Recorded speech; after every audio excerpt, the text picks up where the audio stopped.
record. Okay. So welcome to AAM's workshop on vigils, bearing witness as activism. During the vigil, activists gather outside slaughterhouses, live markets, animal feedlots, auction houses, or along transport routes used by slaughter trucks. Activists bear witness to the animals during their final moments alive, bringing them some comfort and documenting the reality of their fate. The aim of vigils is to expose and dismantle animal exploitation industries. In this workshop, Julia Novak and Bobby Sud, activists and AAM mentors, will discuss the nature of vigils and why they're so powerful, how to prepare for a vigil, including how to be safe and lawful, how to effectively use the footage obtained during vigils, and how to manage the stress and emotions of this intense form of activism. And there will be a portion for Q&A. So my name is Michelle Brandberg, and I'm your moderator tonight. I'm a mentor and team member with Animal Activism Mentorship. I'm located in New Jersey, and I've been a vegan and activist for over 5 years. AAM's mission is to eradicate violence and build a culture of empathy and compassion, which ultimately results in animal liberation. We strive to build a global community of activists through our free online program dedicated to pairing experienced mentors with those who want to increase knowledge, gain experience, and develop confidence in their activism. Additionally, we offer free workshops that train and educate our mentors, mentees, and the public on various aspects of animal rights activism. And we are so proud to announce our strategic alliance with one of the oldest animal rights organizations in the world, Farmed Animal Rights Movement, or FARM. If you're interested in becoming a mentor or a mentee or want to get involved, please visit our website, animalactivismmentorship.com, and follow both AAM and FARM on social media, or just reach out to any of the mentors that are here with us tonight. Okay, so with that, we're going to start our workshop. And I'm going to pass it over first up is Julia Novak. Take it away, Julia. Yeah. All right, so my name is Julia Novak. I currently run the vigils for the SAVE movement in Smithfield, Virginia. Someone's audio is on. If they could please mute themselves. Michelle.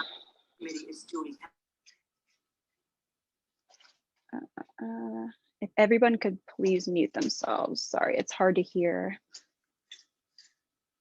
Okay, great. So I run this Save Vigils in Smithfield, Virginia. I'm just going to briefly go into the history of the SAVE movement itself. So the Animal Save movement started in December 2010 with the inception of Toronto Pig Save after Anita Kranjik, who is the founder, her dog, Mr. Bean, they were out for their morning walk and they witnessed sad and frightened pigs on the route to a nearby slaughterhouse in downtown Toronto. 6 weeks later, they made a promise to the pigs to hold a minimum of 3 animal vigils each week to bear witness. They used a love-based approach to community organizing, informed by Leo Tolstoy and Mahatma Gandhi. The aim was to hold an animal vigil at every single slaughterhouse. Through the power of communities and not looking away from the animal suffering, but coming close and trying to help as many as we can, all slaughterhouses, and build an eco-friendly vegan world. And that is straight from Anita Kranjik's mouth herself. They use the motto, when the suffering of another creature causes you to feel pain, do not submit to the initial desire to flee from the suffering one, but on the contrary, come closer as close as you can to he who suffers and try to help her. So I'm going to screen share. I made a little bit of a slideshow and I'm going to talk to you guys while you guys have something to look at. All of the pictures, and I'm going to show a couple videos, are everything that we have attained from Smithfield Animal Safe in Smithfield, Virginia. Oh, yeah. 1 moment. Bear with me. If at any point you guys can't hear me or my audio cuts out, please just put something in the chat so that I can be aware, stop talking and wait for the connection to come back. All right. The desktop. Not the desktop? Yes. Yeah. This one. No. This. Yeah. Okay.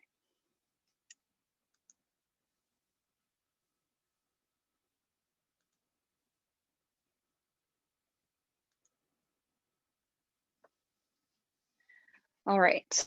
So I started Vigils in Smithfield, Virginia for the Save movement about 3 years ago. When I first started, I didn't really know what I was getting myself into. I went through a lot of trials and tribulations in bearing witness, getting footage, figuring out the laws.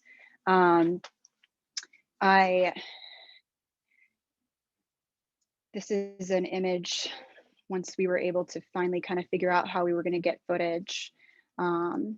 This is the very first vigil that I did. I didn't really know what I was getting into. I kind of modeled other vigils. I watched LA Animal Saves footage of them giving water to the pigs. And I thought at that time, like, oh, we're going to go out there. We're going to get trucks to stop. We're going to be able to give water to these animals. It's going to be exactly the same. Little did I know, it's very different everywhere. So the first night that we went out, we didn't know like where the best spot was, whether it was at the entrance of the slaughterhouse, whether we were going to be on the main road and get trucks to stop like at the stoplights. But we went out to the entrance and they weren't really prepared for us to be out there. My chapter had begun doing vigils years before, but had went cold for about like 3 years prior to me starting it up again. So I knew that I needed signs, I needed water, and that's really all I went out there with signs, water, lights, and we just waited. We waited until we saw trucks, and then we tried to like wave them down to stop to get water, and they didn't stop. Not only did they not stop, they had security come out and tell us we weren't allowed to be there, which is not true. But they told us a lot of things over the years that I later found out wasn't true. So what I want to emphasize is know your rights when you start a vigil or go to a vigil. Know your rights, know the law, know where you are allowed to be, know whether you need to have permits or not. Amazingly, our very first night, they got backed up. The trucks got backed up into the entrance of the slaughterhouse, and they started to park along the side of the street. Way down. They saw us, and so they purposely stopped like way down the street. So my son and I ran down to the truck that was stopped and asked if we could give water. He was very hesitant. He was scared. He was looking at security, but reluctantly the driver agreed to let us give water. So this was our very first time. And I thought, wow, this is how it's going to be. Little did I know this is not how it was going to be. It wasn't until months and months and months later that we got another truck to stop. And so every time that we went out there, we were holding signs. I'm running along with the side of the trucks as they're entering the slaughterhouse to try to get footage. Security is telling me like, we can't get near the trucks. We can't give them water. They had the police come out and tell us that giving water goes against the USDA code. They don't know what's in the water and we could be poisoning the animals. It's not safe. What I found out was that's not true either. So when I looked into my rights, I talked to lawyers with the Save movement, and I found out, go ahead, call their bluff, say, okay, then arrest me for giving water, because that's what Anita went through when she started, and they did. They arrested her, and they took her to court, and it was a two or so year long like.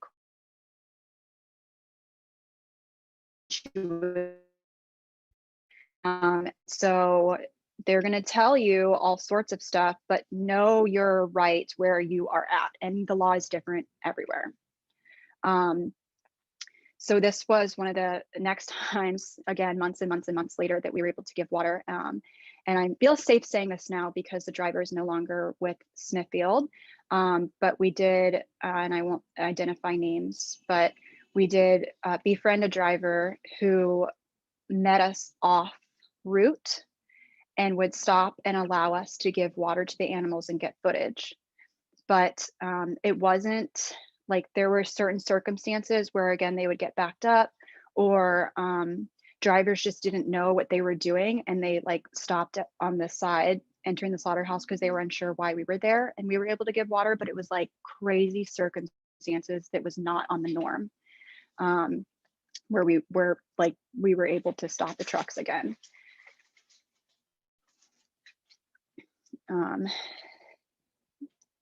Again, this was off route where a generous driver stopped and let us give footage. And what we bared witness to was some of the most horrific, I can't even like go into a lot of it without crying, just because you'll see things and document things that you wouldn't even imagine in your worst nightmares. I chose not to put graphic pictures in here because I want everybody to feel good about this presentation and not feel like they have to go off, and I don't want to have to censor things. But you will see things during vigils that will haunt you forever.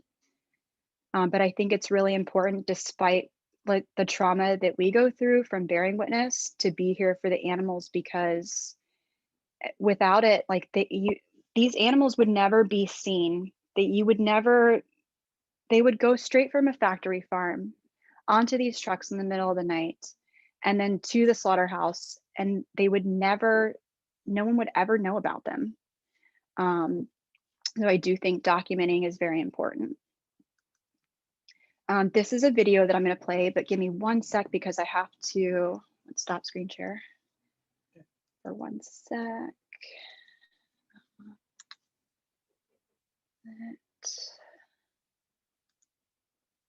Click that. Go back to Zoom meeting, screen share.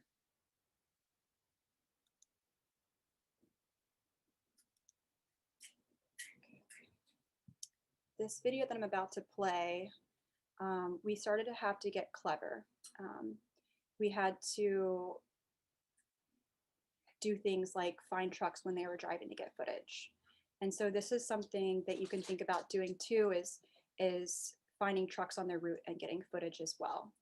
So this is a video that we compiled of the footage that we got from following trucks.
Okay. Oops, sorry guys. All right.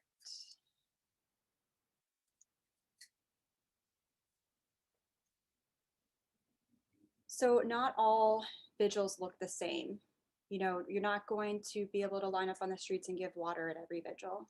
You're not going to be able to spend time with the trucks at every vigil. That's not how mine were. That was my expectation going into them, and that's not what it was. So I just want to emphasize that if you're thinking about starting a vigil, or if you're thinking about attending a vigil for the first time, you know, not all vigils look the same. We have been able to get footage, but we had to take different measures to do so. Every individual that we've met, try to document, share, you know, seen pigs in the extreme heat, extreme cold. We've seen pigs having heart attacks. Every one of them seemed to have a different personality, you know, no different than our dogs and cats at home.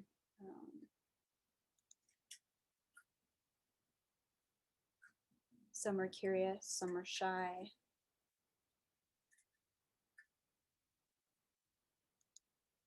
But the power of bearing witness turned so I'm a 15-year animal rights activist. I'm vegan and active for animals for 15 years. But 3 years ago when I started Vigils, it took my activism somewhere that I never thought it could go.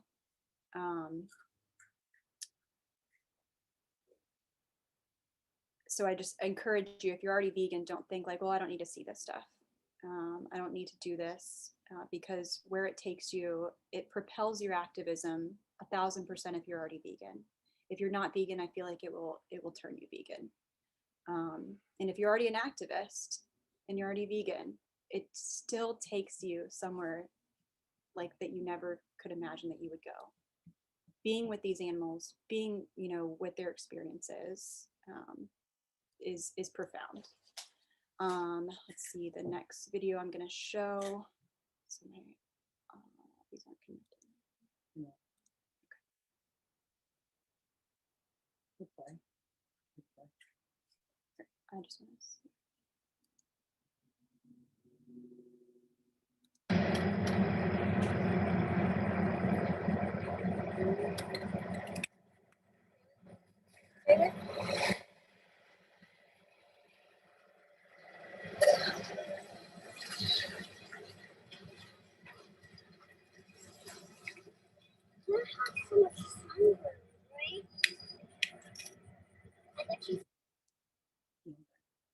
Okay, so that was what?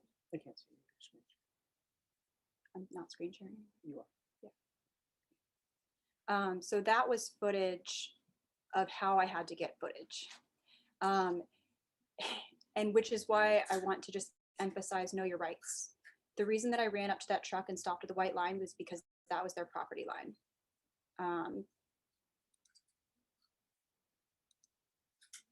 I recommend that everyone who is thinking about starting a vigil get some sort of app that shows you where the property lines are. Pull up the slaughterhouse, look at every corner, look at every street, look at everywhere that you are legally allowed to be, where is public property.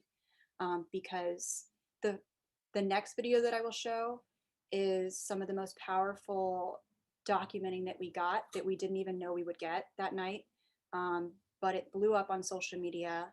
It cost Smithfield Foods $10,000+ to put in a privacy fence so that we couldn't get footage there anymore. But we went out there and we just filmed wherever we could. We found the public property and we would just document every time that we were out there, everything that we could. And every single time that we went out there, we learned something new. And every single time that we went out there, we got something that we didn't expect to get.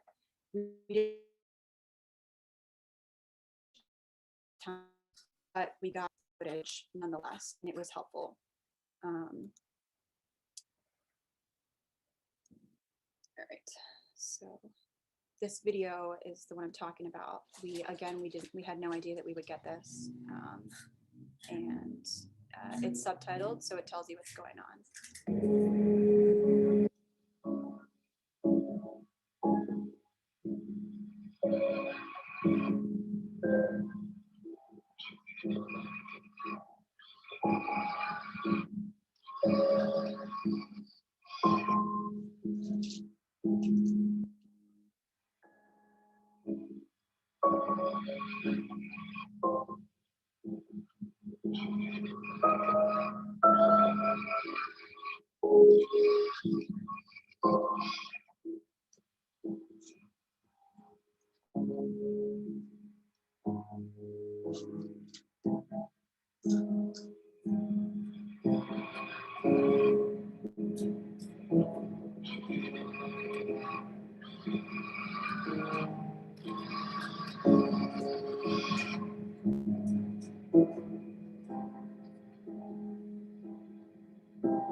So that movie went viral.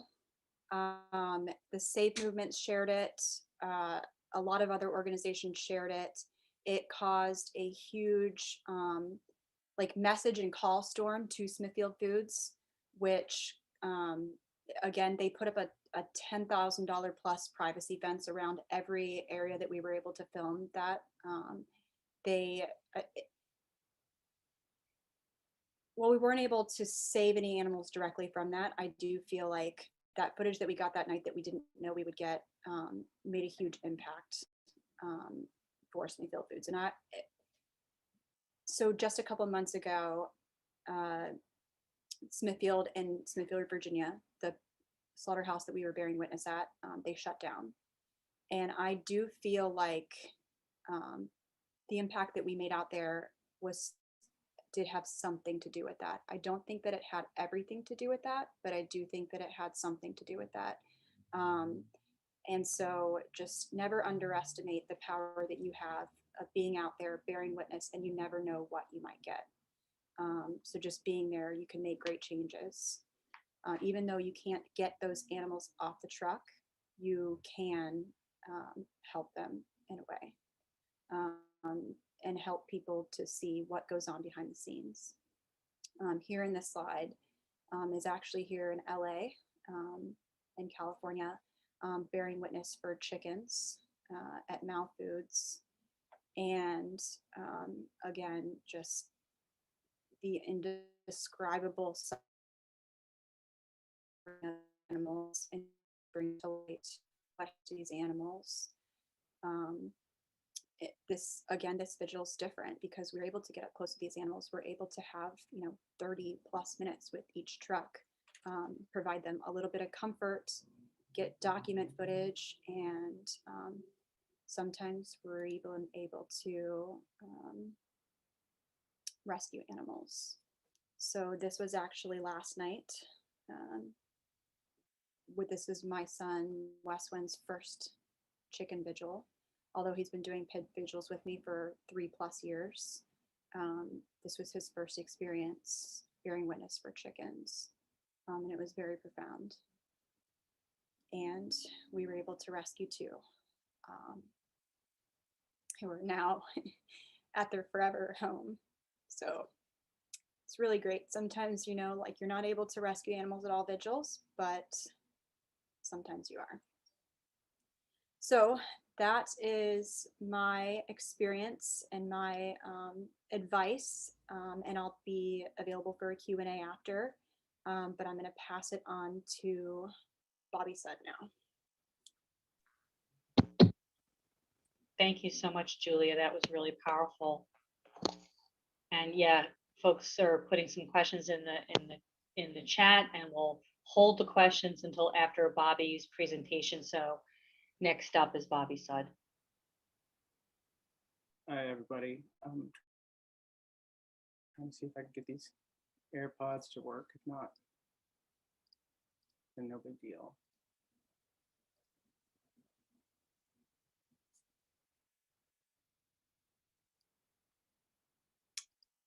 So, okay.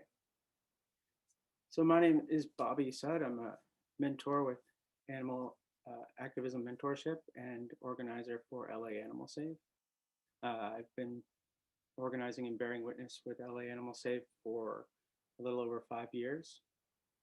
And we have a different situation here in LA than most vigils.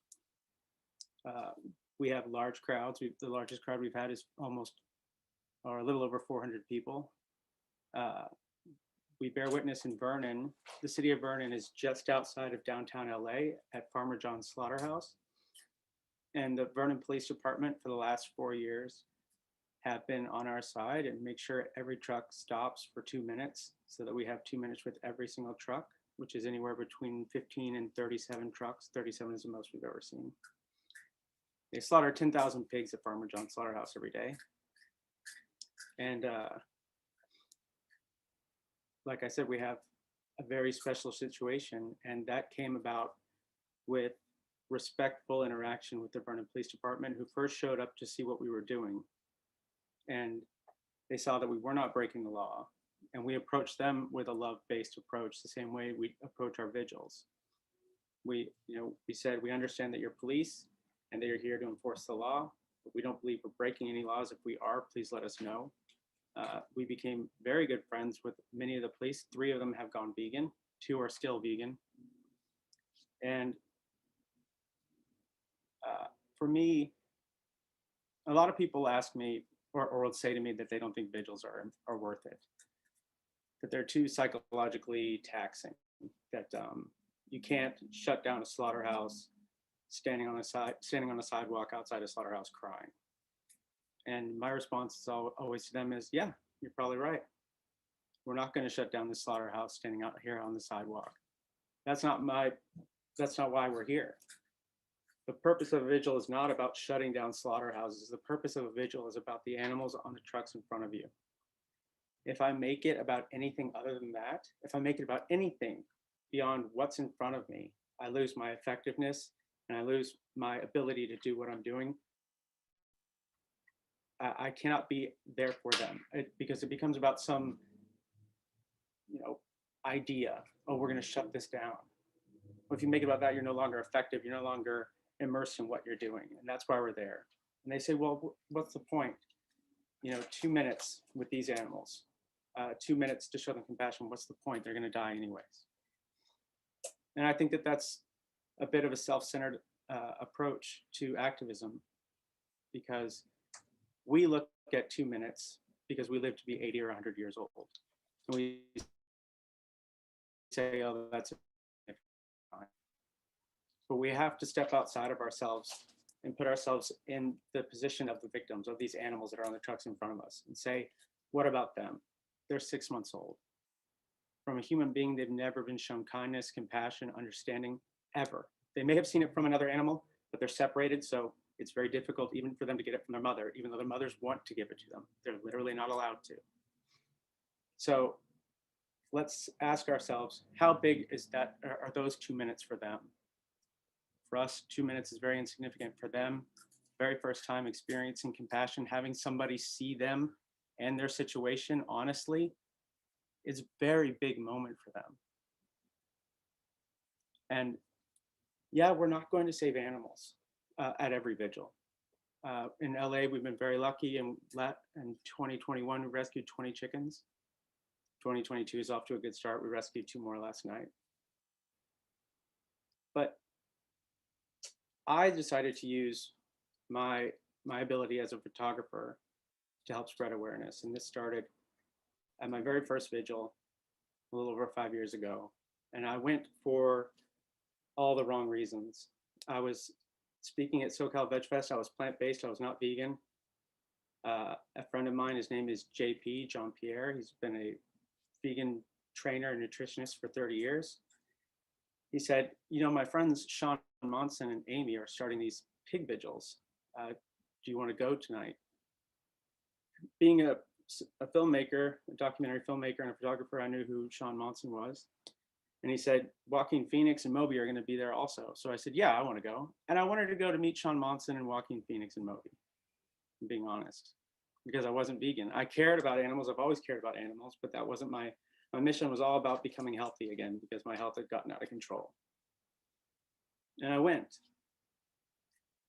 And I remember it being just a normal day, other than speaking at SoCal Veg Fest. It was just a regular day until that first truck came around the corner, and it brought with it the weight of its reality. A reality that was very easy to deny when all I did was watch documentaries and social media. And I could say, oh, well, they're exaggerating this, or that's the exception to that, or I just turn off the screen. But when something is presented to you in person, front and center, it becomes undeniable. And I experienced the heat coming off their bodies, the sounds of them screaming, the smell of it, the air tasted different. I could touch them. And I remember this experience vividly. I won't ever forget it, when that truck, that very first truck with 200 6-month-old piglets pulled away and went into the slaughterhouse. I remember thinking, I don't know what happens after we die. I don't know if there's an afterlife or heaven or reincarnation or whatever. I do know I get one chance to be on this planet as the individual that I am now. Maybe I come back, but I won't be this person and have these experiences right now. I remember looking at that truck saying, that was their one chance. And it was taken away because people don't want to question things. It was taken away because people have been taught that they need to eat animals. And this also really affected my approach in activism, especially working with LA Animal Save and Animal Save movement in terms of a love-based approach. When I was first vegan, I was angry. When I saw this for the first time, I became very angry. And after a while, I realized most people are motivated, especially in terms of activism or big life changes, by 2 things, either love or hate. I've been inside slaughterhouses, I've been on working kill floors, and I've been inside factory farms. I spent 2.5 years doing it.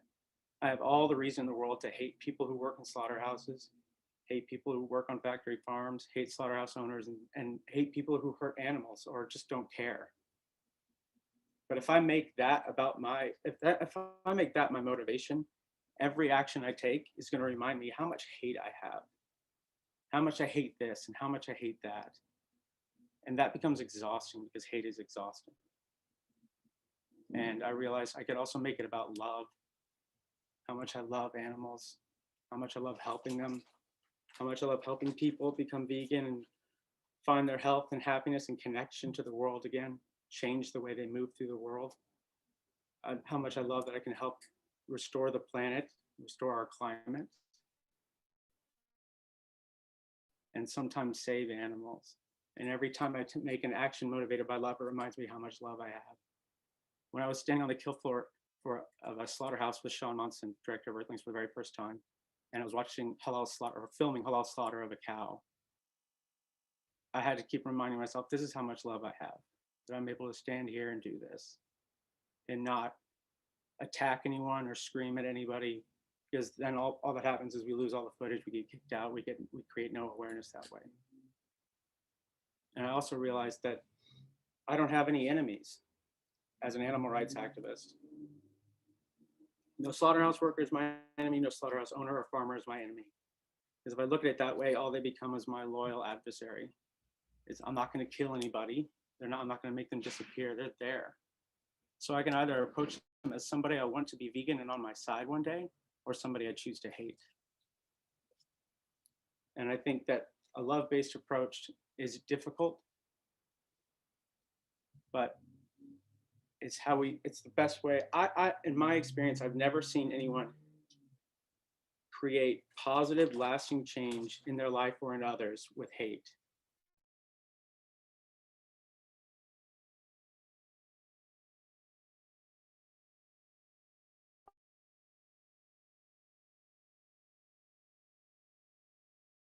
I don't be creating lasting change with hate, which is why I choose to use a love-based approach. This is just part of the 400 people that we had one night at LA Animal Save. And then we have chicken vigils, and I've been very, very fortunate to be the organizer for chicken vigils for over 3 years, and we've rescued over 60 chickens. And that is a very profound experience when you rescue an animal, because they are right there. They are right in front of the slaughterhouse. They're going to either arrive dead or they're going to die soon, very, very soon. And to know that this was their last moment on earth, and you were able to pull them out of a truck and take them to a sanctuary where they know that they're going to experience kindness and comfort, soft grass on their feet, cool air on their face with the warmth of the sun on their bodies, that they don't have to worry about being hurt ever again. That's what helps keep you going. That's what helps keeps you, motivation, more love, motivation to keep trying. And to know that I've saved, and I know it's a minuscule, even 60 animals it's like 0.001% of the animals that I've seen, and the other 99.999% are dead and gone forever. But I can't make my motivation, and I can't make my activism, I can't base any decision I make on what may happen, what the results may be. All I can do is the next right thing. And there's no reason, if I can be there, that I shouldn't be there. That's my next right thing. If there's a vigil coming up, that's the next right thing to do. So I'm there. I'm going to be there regardless whether we save animals or not, because the animals are going to be there whether I'm there or not. And spreading awareness helps. And one of the most powerful things about spreading awareness and getting people, showing these images, people become curious. How do they get this footage? What is this? Where is this? And so you tell them about a vigil, and they say, oh, I don't know. But you keep showing them, and finally they agree that they can go. And the most important, in my opinion, the most powerful thing about a vigil is not just getting a non-vegan to come and have an undeniable experience and start questioning their lifestyle, maybe even go vegan. As equally important is getting a vegan who's never done activism to come to a vigil. It sparks within them an inspiration to become an activist. Because becoming vegan is fantastic, and we should celebrate everyone who becomes vegan. But if we as human beings are supposed to be vegan, if that is our biology, if that's the way we're supposed to live in this world, then being vegan is not the moral high ground, it's the baseline. That's what we're supposed to be without trying. And I think that if there is a moral high ground, it's found in activism. Because if being vegan, we can stop harming the world. But as activists, we can help the world heal, and we can help others help the world heal, or at least stop harming it. And for me, there's no more powerful thing than that when it comes to vigils. Because like I said, I've seen all the documentaries. I had seen Earthlings before I met Sean Monson, or everyone. I could constantly tell, I could deny certain things because that event that I saw was separated from myself with a great amount of distance and time. It happened a long time ago and it happened far away. And everything I was seeing, though it happened, for me, that experience isn't real because I'm watching it on a screen. But then I went to that vigil because my friend John Pierre asked me to go. And I may have gone for all the wrong reasons. And people still come to vigils today for all the wrong reasons. People still come to meet Sean Monson or Joaquin Phoenix or Moby. And I don't care. I don't care if you come to LA Animal Save Vigil just to meet Joaquin Phoenix, because you're there. And you're going to have the experience whether you're there to meet Joaquin or to give pigs water. And it's hard enough to just get people to come. So for whatever reason they can, I want them to come. But I just want to say that people are going to say, oh, it's too difficult. I can't do it. It's too much. I feel things too deeply, is what a lot of vegans will say. I'll say, well, yeah, of course, so do we. That's why we're there. And the longer you put it off, the harder you're going to think it's going to be. You're going to say, oh, I can't do it. Our imagination makes things much worse than reality ever is, even in things like this, even on a kill floor of a slaughterhouse. Our imaginations are trying to protect us psychologically. Our egos are trying to protect us, so they're going to make things seem worse than they are, even something really horrible. But I promise you, you're stronger than you think you are. I've never seen anyone go to a vigil and regret it. So that's my presentation. Oh, okay. So I'll just stop sharing it. I'll just talk to you guys. So I want to talk about, we're going to talk about activism fatigue. So you can talk to it if you want.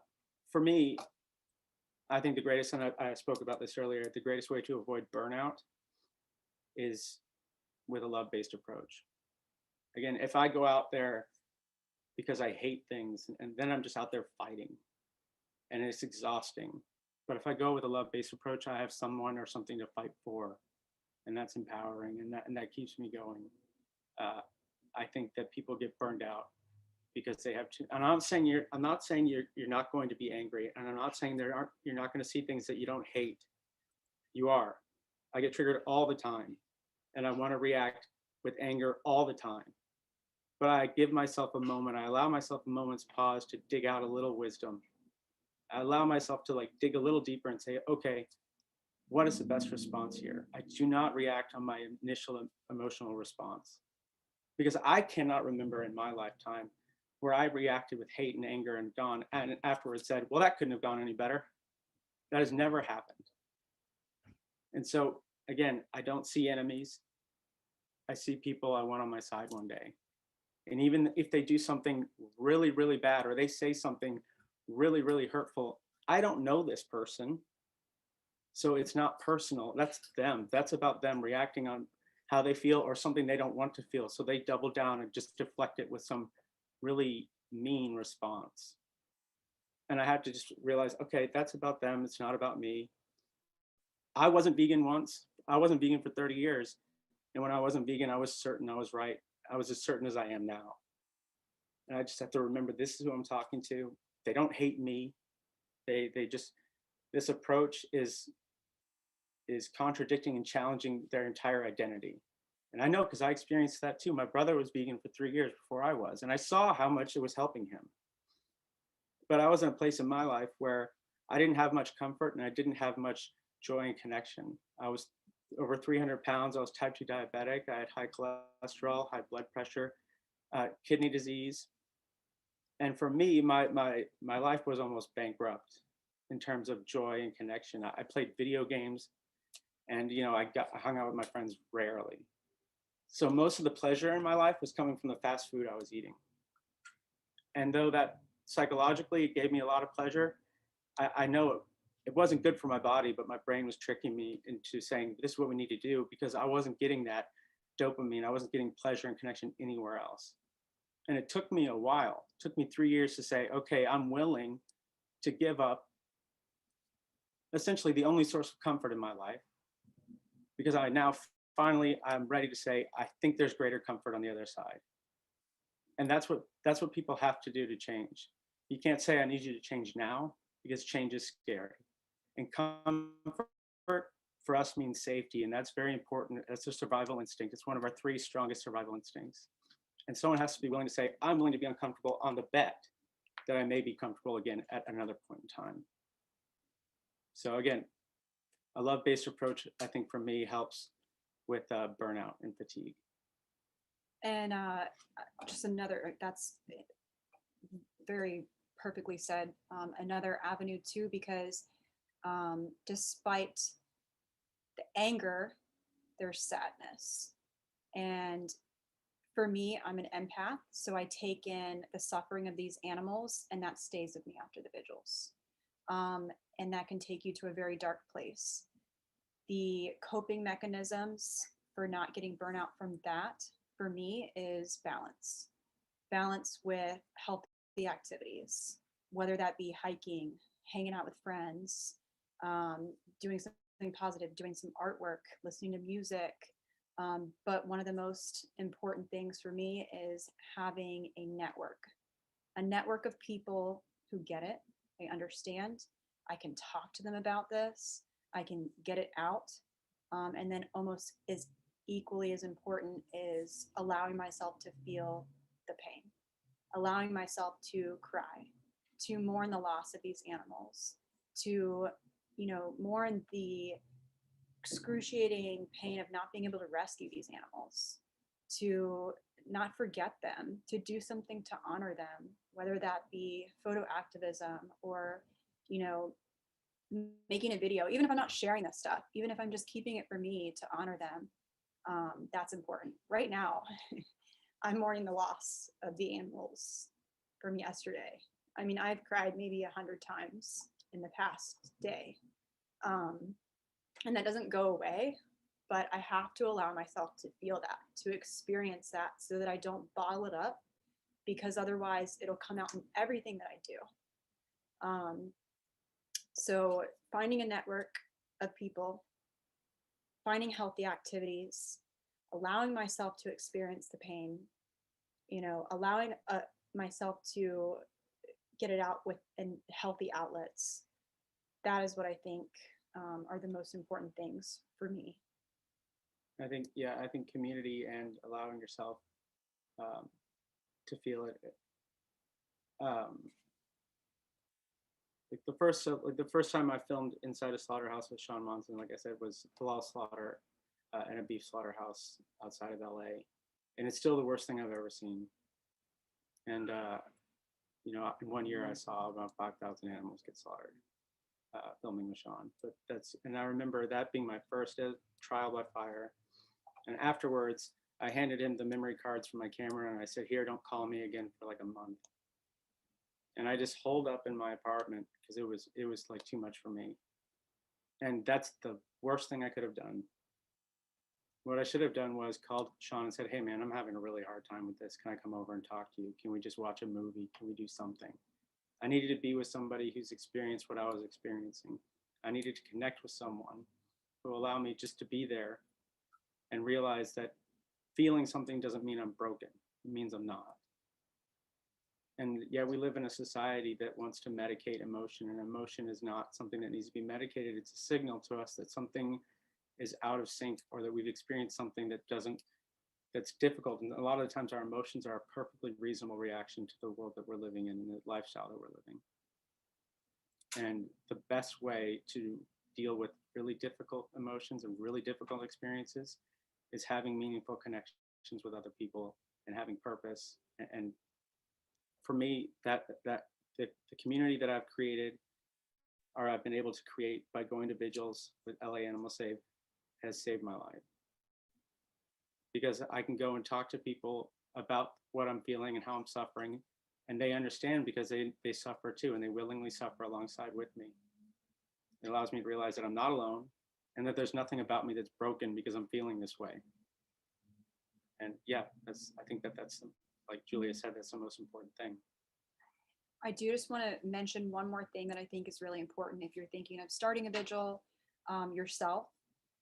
If there's not one in your area and you're thinking like, hey, maybe I can start one, you can do them by yourself. You can. I know a few organizers who do. But I think it's really someone else or a couple other people to do them with you, I'm very, very fortunate that since I started, I had my two best friends, Julie Kofi and Ken Penn, who was also an incredible photographer, who agreed to run the vigils with me. So almost every vigil, they've been there with me. It makes things much more doable. If there's a time where, you know, you're struggling with the emotional pain of what you experience at the vigils, or something comes up, you know, you can't make it, you have this group that is able to help out. And I think that makes running vigils so much better. So just wanted to note that, you know, having a group, having a couple other organizers, if you can, it's not impossible to do it yourself, but it does make it a much better and safer experience, because the more people you have come and join the vigils, it's important. Like if you're going to run alongside the trucks like I did, and I want to emphasize the safety on that as well, like that I don't know anybody else who does that. But it's important to have somebody else watching the people who are joining the vigils. You know, having one organizer keeping an eye on my son and the other activists who come while I'm getting footage. Like, I don't know how I would have done it without that. So I just wanted to note that for anyone thinking about starting a vigil. All right, I think that wraps up our presentation, and I would love to open it up to Q&A. I did see one question about how to rescue animals during a vigil, and I would like to keep that off the presentation. We don't mind answering that, but that's not something that we're willing to answer while it's being recorded. Okay, thank you. Yeah, I have the question, so we'll skip that question, or maybe we'll do it later, but. Or you guys can reach out to us. Yeah, if you guys can put your Instagram handles in the chat at some point, that would be awesome. And anybody else who wants to add their Instagram handles so we can all follow each other, please feel free to go ahead and do that now. And while I'm thinking of it, if somebody doesn't mind, one of the mentors don't mind putting our website in the chat and our social media handles for AAM in the chat, if one of the mentors could do that. So the first question that was a while back, I don't know if you can answer this, but why are the pig's ears cut the way they're cut? So sometimes they use tags on pigs' ears, and sometimes they punch holes and cut their ears in certain ways to mark them. And other times their ears are cut like that because the other pigs have chewed them off. So yeah. Notching is one method. You'll see it if you see a truck full of sows, the mother pigs who have given birth to the babies. They notch and clip their ears on both sides. One side is showing how many litters they've had, so they know there's a pretty, the farmers have a science down to how many litters approximately each one can have before they're considered spent, and they ship them to slaughter. It's a couple years, 4 to 5 years, typically. Sometimes they're younger, depending on the conditions they're in. And the other side, I can't remember what it is, but it's an identifier for the farmers to know when they're spent, or identifying tags, marks.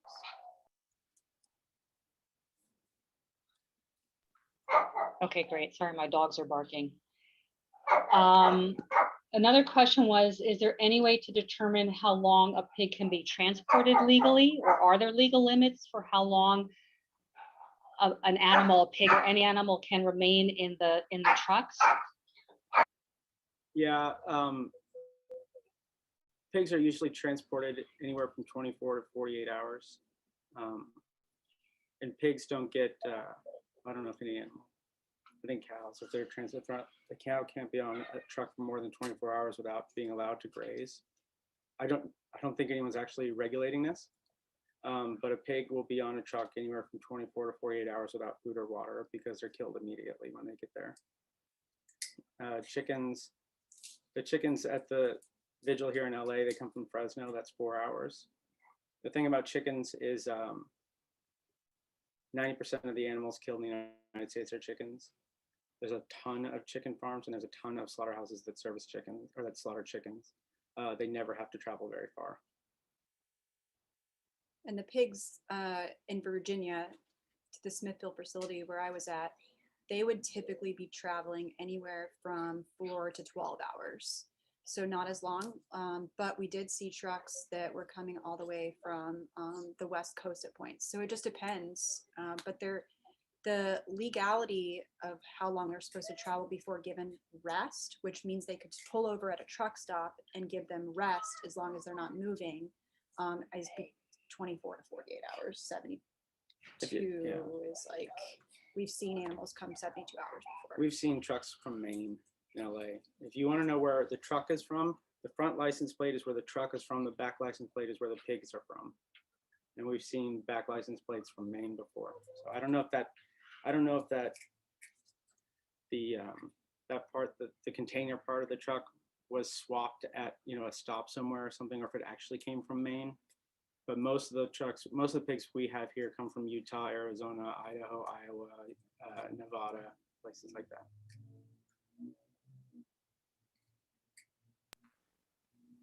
Okay, so someone asked about handling safety with aggressive drivers. Is that something you worry about? Is that something that happens often, that the drivers get aggressive? Is that a big issue? Is it a frequent issue? Any thought, any experiences? Yeah, go ahead. Yeah, we experienced that quite a bit. With handling that, the best and only approach that you should use is the love-based, because it's so easy to get angry, but in my experience, they will take it out on the animals, or they will put you in danger. We've had drivers like step out of the vehicle upon arriving and threaten us physically. We've had drivers throw stuff at us. We have a driver's like quick brake, which means they slam on the brakes when they go by us, that it forces the animals to pop back and hit the back of the truck. But you know, I have a sign specifically made that says no hate for the drivers, we're here for the animals. I've had stuff that we offer the drivers like cookies, water, different things, just show them like this is not, because it's easy for them to feel like it's about them, like you're here to attack them, you think what they're doing is wrong, and to remind them that that's not the case. And just like if they're gonna scream obscenities at you, just the peace sign, you know, hey, not here against you, we're here for the animals. And then documenting, I always recommend recording this, because if something were to happen, you have the recording. Honestly, people tend to tone it down when they know that they're being recorded. So I think that that's an effective method to coping with that. And if people, you know, if there are activists that get upset or triggered by an angry driver, it's a good thing to remind them that slaughterhouses, animal agriculture do not exist because there's truck drivers. And it doesn't exist because there's slaughterhouse workers or farmers. It exists because people believe they need to eat meat. Therefore, there's a product that people want to buy. That's it. That's why people aren't. The vast majority of people that are eating meat and dairy are not doing it because they hate animals or because they're evil. They're doing it because they believe they have to. That's most people. And it takes a while to break down a belief that, like, you know, say you're talking to someone who's 30 years old and they're not vegan, and you're trying to get them to go vegan, and you're doing outreach. So they're 30, that means they've had at least 30,000 meals in their lifetime. Almost all of them, or all of them, having animal products in them.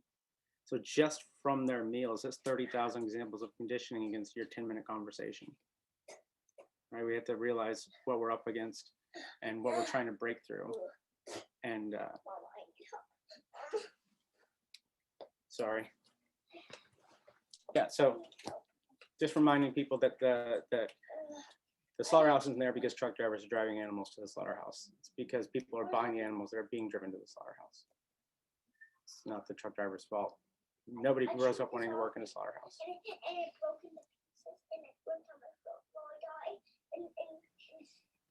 Great, thank you so much. There was a question about how are these slaughterhouses allowed to violate EPA standards and continue to pollute the air and water? Do you know anything about that? Yeah, so one, there's lobbies, like animal agriculture has a great deal of power in their lobbying in terms of manipulating rules and laws and things. Also, in the city of Vernon, there's about 100 residences that live in the city of Vernon, which is where Farmer John's Slaughterhouse is. Farmer John's pays almost all the taxes in the city of Vernon. So they have a lot of power in terms of what they can do, what they can get away with. Here's an example of how they can manipulate laws and even court findings. A few years ago, there was a lawsuit against Smithfield Slaughterhouse in Tar Heel. And it was the first time that a group of people sued a slaughterhouse for polluting the air and causing them to get sick, polluting the air by spraying feces into the air. That's how they get rid of the feces. And they won. It's the first time in history that's ever happened. And they were awarded something like $50 million. There were 10 people that have been $5 million each. They're very poor, so that would have given them money to sell it and move and find a new place. However, just a year before that, the conglomerate that owns Smithfield is called Murphy Brown, and they were able to pass a law that put a cap on any amount of money that is awarded to someone if they win a lawsuit against a slaughterhouse. So that number went from $50 million to like maybe a few million dollars. Then they were able to say, well, we're just processing the animals that are causing the waste. They don't belong to us. That's the farmer's problem. We got it from them. So the money awarded to those people had to be paid out by the farmers, not Smithfield Slaughterhouse. That's just one way that happens.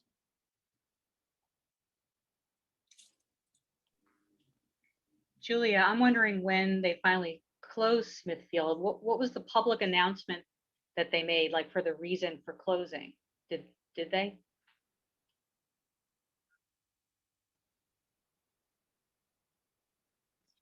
They didn't make a public announcement for the reason that they were closing. I had to do some investigative work into finding out why that was. I will never know the true reason because Smithfield will probably never say. However, through the investigative work that I did, I found out two main things that I talked to people on the inside. These are the two main reasons that I think that they close. These are just my investigative guesses. They had one of the highest incidents of rollover cases every month. That's where a truck rolls over on the route to the slaughterhouse, and they have to have a rescue unit come out and basically load up all the pigs that are on the crash site, take them again to the slaughterhouse, and this can take like up to like 16 hours usually. They had the highest incident of that. PETA filed a suit against the transportation system, saying that there needed to be a rescue unit on site all the time because of these incidents of rollovers. The transportation system in the area agreed to look into that and started an investigation into that. At the very same time, they announced their closure. I heard that that had something to do with it. As well as during COVID, they had to partially and almost completely shut down their kill floors because so many workers were getting sick, which caused them to reach out to their local farms, or not local, but like their farms that they kill for, and tell them that they could not process their animals.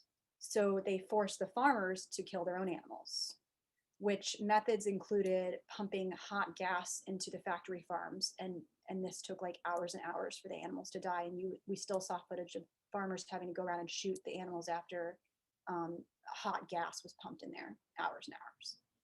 The farmers who had to do this sued Smithfield Foods for that. So they had these big lawsuits as well as an investigation into the rollover incidents happening. Their closure happened right around that time. I think that those were the two main reasons, but we'll never know. Yeah, very good. It's just good that you were so close to the situation, and I'm sure your reasons are well within the realm of what really did occur. So there was a question, if you can say a little bit more about sort of the mechanics of how a vigil is executed, like from first step to last step, like what that looks like for folks who haven't been there? Do you do any chanting? Do you do debriefing? Anything else that you can say about that? Did you hear the whole question? You're talking about like the mechanics of running a vigil? I'm sorry, part of that cut out. Oh, okay. Yeah, that's what I was asking. Someone was asking about the mechanics, how it's executed, how it looks from the time you arrive to the time you leave. What's it, a little bit more about what it's like.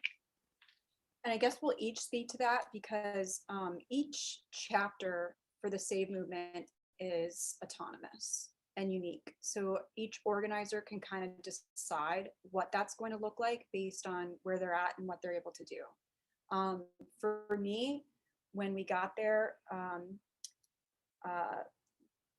everyone would line up on the street entering the slaughterhouse with a sign for cars passing by, showing like why we were there. We had pictures of the pigs on the truck that we had printed out on signs, like huge signs, so people could get a glimpse into the trucks from our posters. Other signs would say like, you know, you don't need to kill to survive.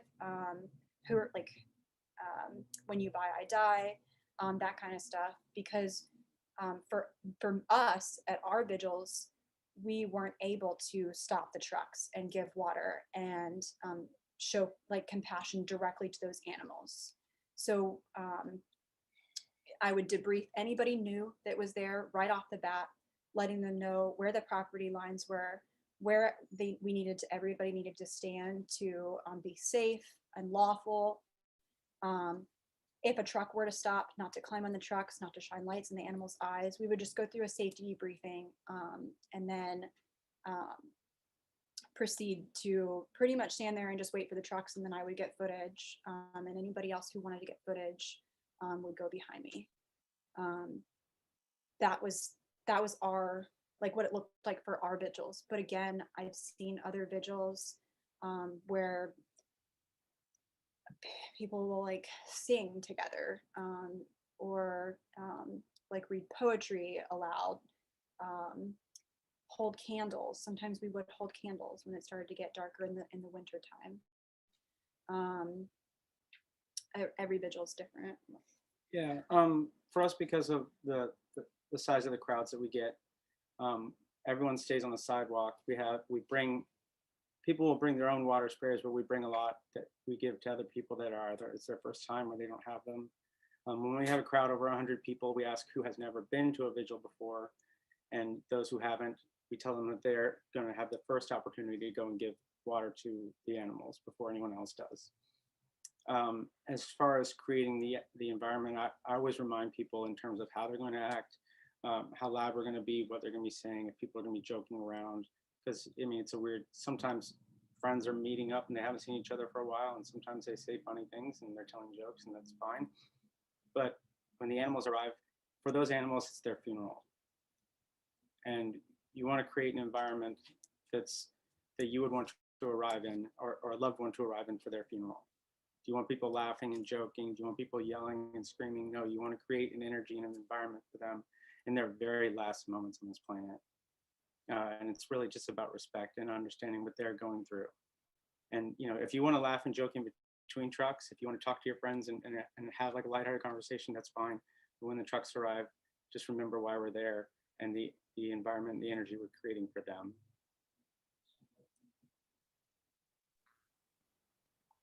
Great. Somebody asked about children, bringing children to a vigil, why it's important, why it's good, why it's bad, or any tips or thoughts on if someone wants to bring their child, what age, anything around that. I know Julia, you can speak to that, of course. Yeah, so I think that it's very important for children to experience this. Some people think that it's too much for them, but I think that for a child to experience the truth of where animals come from is one of the most important things that they can experience. You know, safety of the children, always having someone that's there looking after them. Like when I was getting footage, I would always have someone designated to keeping an eye on him. This is who you're going to be with Wes during this time when the next truck comes. This is, you stay by their side the entire time. Westwind. Come here real quick. Real quick. Real quick, Westwind. I see about it. I'm gonna have him talk to you guys a little bit too, just real quick, Westwind. What? It's okay. Do you want to tell everybody why you think it's important to go to vigils? You don't have to look at them. He's a little shy right now, and it's fine. He's going to talk.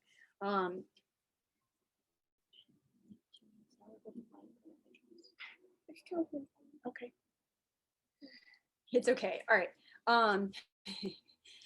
So, you know, he's been with me to almost every single vigil for the last 3 years. And I thought, you know, there is one thing about a child to be vegan, but to understand why he's vegan, to truly understand the mechanics of, you know, what happens in animal agriculture, has made the biggest difference for him growing up and being vegan and being able to talk to people. Because once he started going to school, you know, the questions began from students, from teachers, and truly understanding what happens to animals and why he's vegan is the most profound and important thing for a child growing up, I think. So as long as there's safety and someone designated to keep an eye on the child the whole time, I think that it is one of the best things a child can experience. I think it's also important what the vigil is like. People have asked me if they think that children should go inside slaughterhouses. Absolutely not. Remember, children have a still developing frontal lobe, which regulates reason and logic. So children are going to see things that they cannot reasonably and logically understand. And you want to make sure that if they're seeing something, it's not so horrific and they can't understand it. That's a very damaging experience for a child like that. Vigils are usually something that they can attend. Usually you're just seeing animals on the trucks. Some vigils, I know we have a vigil in Chino where we see some pretty terrible things. I don't know if a child should come to that one or not. But it really just depends on, one, how old the child is and what the experience of the vigil is going to be.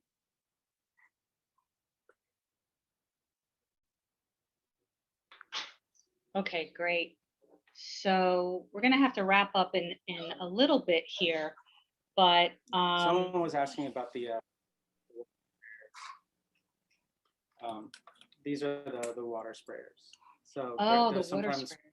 smaller, sometimes bigger. You can get them at Home Depot. Yeah, you just, I think typically they're used to spray like pesticides and stuff. yeah, they're used for gardening. and things. Gardening. But obviously when you buy them, they're clean. I always wash them out after purchasing. They pump up, you put pressure into them, and then you get a certain number of sprays before you got a free pump. Gotcha. So do you guys have any sort of final words that you want to, as we start to wrap up, that you want to, sorry about my dog, that we want to leave people with to inspire them? Because we really, of course, want to inspire people to go to vigils and to bear witness and keep the animals front and center. Mhm. I thought they said anybody. Go ahead.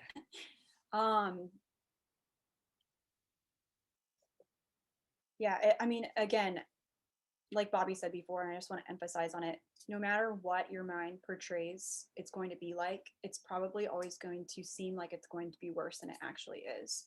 I've never personally had anybody come to a vigil and not be able to handle being there, unless they had like an underlying mental condition, which did happen once, but I don't believe it was because of what was going on at the vigil. I just think they had underlying issues. But, you know, being there for the animals, even if you can only go to one time, I highly recommend it, because experiencing firsthand what those animals go through will take you to a place in your journey, whether you're vegan, whether you're not yet vegan, whether you're already an activist, it's going to propel you to a place that, you know, you probably would not be able to get there without this experience. So I highly recommend at least attending a vigil once. Yeah, and I'll just speak on that actually. That place that you get to by going to a vigil is going from a place of knowing of something to knowing it. You know, I can watch every war movie ever made. I can watch every Holocaust movie ever made. I don't know what war is like, and I don't know what the Holocaust is like. I only know of them. I didn't know what animal agriculture was like. I knew of it until I went and experienced it firsthand. Now I know it. And that sparks something in you that, for example, we all know that things in Syria are pretty horrible, especially for women and children, right? We know of it. We've seen it. We've seen videos of it. But what do you think you'd be doing right now if you were there and you saw it? That's the difference. That's what going to a vigil does. So that's what I emphasize for people. I know you know of it. People say, well, I'm already vegan. I already know all about that stuff. I know you know of it. I know you know about it, but do you want to know it?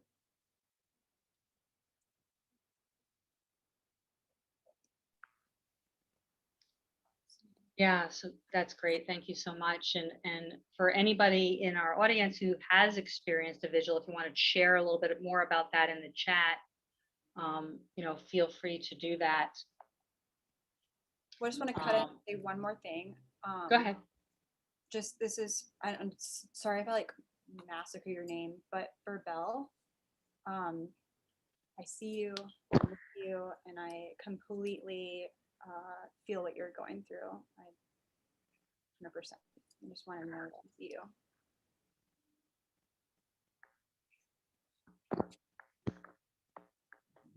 Great. So if there aren't any more questions, I'm going to just do a little housekeeping for AAM before we close out our workshop tonight. I want to first announce some of our future upcoming workshops. On Thursday, January 13th, we have a workshop entitled Greenwashing Our Food, Sustainable Labels Won't Save the Planet. And that's with author Hope Bohanek. And then Hope returns on Thursday, February 10th for a workshop entitled Humane Washing Our Food, Cage-Free, Free-Range, Humane. What do those labels really mean?